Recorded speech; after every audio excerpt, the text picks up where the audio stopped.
He will say, you understand me? Yes, Gunnery Sergeant! So open your mind.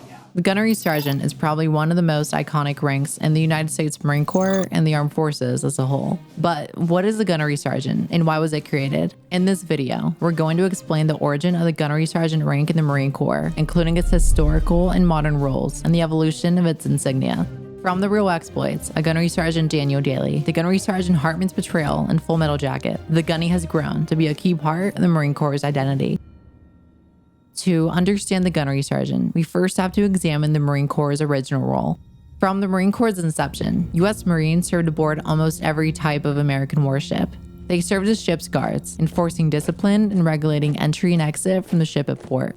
During sea combat, they could act as marksmen, fighting from the tops of sailing ships, sniping key personnel on enemy ships. If power needed to be projected ashore, they could form part of an ad hoc landing party, although this was not initially their main role. By the late 19th century, some of these roles fell out of favor. For example, the introduction of ironclads made sniping enemy sailors with small arms impractical, but new roles came into being as well. Among these was the manning of gun batteries on warships. Although they were just as likely to serve miscellaneous roles on a ship during combat, such as riflemen, orderlies, medical aids, and ammo passers, Marines did man secondary batteries on American warships during the Spanish-American War. Their impact in this capacity during the war was questionable, and Marines would achieve greater glory elsewhere, implementing a new amphibious assault doctrine. But being in the fight aboard warships was an important part of the Marine Corps' character. In 1898, this was the environment in which the Gunnery Sergeant was born. As the name suggested, gunnery sergeants were originally intended as experts in naval gunnery and ordnance, acting as senior members of a ship's detachment. Initially, they were represented by 3 chevrons, 3 bars, and an eagle, globe, and anchor with cross rifles. But this was changed in 1904 by removing the 3 bars and replacing the eagle, globe, and anchor with the bursting bomb. As technical specialists, gunnery sergeants' billets were highly competitive and attracted some of the highest quality NCOs in the Corps. This was reflected in their pay, as before 1908, gunnery sergeants were the highest paid NCOs in the service. Although ranked equivalently to first sergeants in terms of seniority, the gunnery sergeant's monthly $35 salary even outshined the sergeant major at $34 per month, let alone the first sergeant's paltry $25 a month base pay. However, as the Marine Corps evolved, so too did the Gunnery Sergeant. While 3/4 of Marines had been stationed aboard ships prior to the Spanish-American War, only half were by 1900, the other half being stationed on land. By 1914, Marines at sea dropped to a measly 5% of the Corps' strength. Military technology saw rapid developments, and the Marine Corps found itself in desperate need of technical specialists to take advantage of them. During World War I, the role of the Gunnery Sergeant expanded far beyond just the field of naval ordnance. Some new roles made sense, such as leading the regimental ordnance section, a job meant for ordnance sergeants in the U.S. Army at the time. But other roles were completely new. For example, gunnies acted as platoon sergeants in the Marine Infantry, compared to the Army, who detailed a senior sergeant to the duty. In other cases, they could act as telephone communication specialists or as technicians in other emerging trades. The need for specialists was so dramatic that the rank was probably busted open a little too wide. Because the rank system wasn't comprehensive enough, Marines were often promoted to gunnery sergeant as a means to afford them greater pay and authority, regardless of their actual technical prowess. To rectify this, the Commandant took a 2-pronged approach post-war.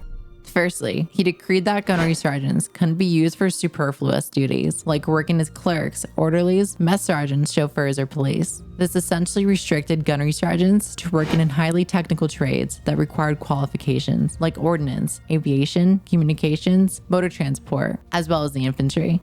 Secondly, new technical and staff NCO grades were also introduced that could be used by other trades, preserving the original character of the gunnery sergeant. Ranking insignias were also updated in the mid to late 1920s to bring the Marines more in line with the Army's new standard. In 1929, this resulted in the addition of 2 new rockers, same as the first sergeant. At the same time, the rank of Master Gunnery Sergeant was also created. The Master Guns, equivalent in stature to a Sergeant Major, gave additional room for advancement for NCOs specializing in ordnance and gunnery. During World War II, they'd served as the chief ordnance NCOs in weapons companies and as assistants to anti-armor and anti-aircraft officers at the regimental level. Into the interwar, gunnies continued to serve as platoon sergeants, and even briefly as platoon commanders on paper. By the mid-1930s, they were replaced in the former by the new platoon sergeant rank. This saw gunnies rebilleted as heads of ordnance and logistics in rifle companies. The exception was in mortar, artillery, and machine gun companies, where gunnery sergeants remained as platoon sergeants, owing to their ordnance-heavy nature. This was more or less a state of things for the gunnery sergeants throughout World War II, although its insignia was simplified in 1937 by removing the bursting bomb and cross rifles. When the war started, the Marine Corps still maintained several parallel rank structures depending on trade, with gunnery sergeants being restricted to line Marines and ordnancemen. However, post-World War II, the Marine Corps underwent a massive simplification of its enlisted rank structure. The complex system of trade-based grades was distilled down into 7 pay grades with uniform rank titles. This is in part to simplify it so it could be more easily record kept by early IBM computers, but also possibly as a knee-jerk reaction to the wartime complexity. In any case, the rank of gunnery sergeant disappeared in 1946, condensed down into the technical sergeant along with 5 other ranks. Meanwhile, the master gunnery sergeant and 7 other sergeants were condensed down to master sergeant. This brought it in line with Army practice at the time. Simplification led to pretty bad rank compression among senior NCOs, with battalion sergeant majors, company first sergeants, and senior technical NCOs all occupying the same rank. There was a lot of general dissatisfaction with the system throughout the 1950s, as World War II left a legacy of lax promotion standards, and the new system left important positions, like the sergeant major, underappreciated. It wouldn't be until 1959 that the gunny would make a comeback.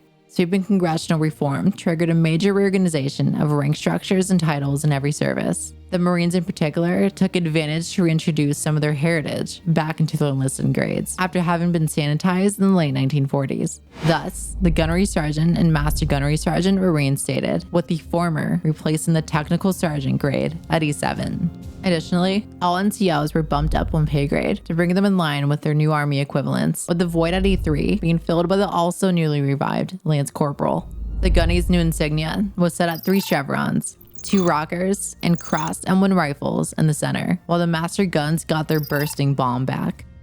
So, where does that leave gunnery sergeants now? Well, rather than an ordnance specialist specifically, gunnery sergeant is the default rank at E7 that NCOs in any trade have to pass through on their way up the chain. However, there is still some legacy of the gunny's World War roles. For example, they currently act as operations chiefs for rifle companies and platoon sergeants for weapons platoons. In their capacity as operations chiefs, they are technical and tactical advisors to the company officers and NCOs and play a big part in coordinating training and sustainment. When up for promotion, gunnery sergeants choose whether they want to go down a command or technically oriented path.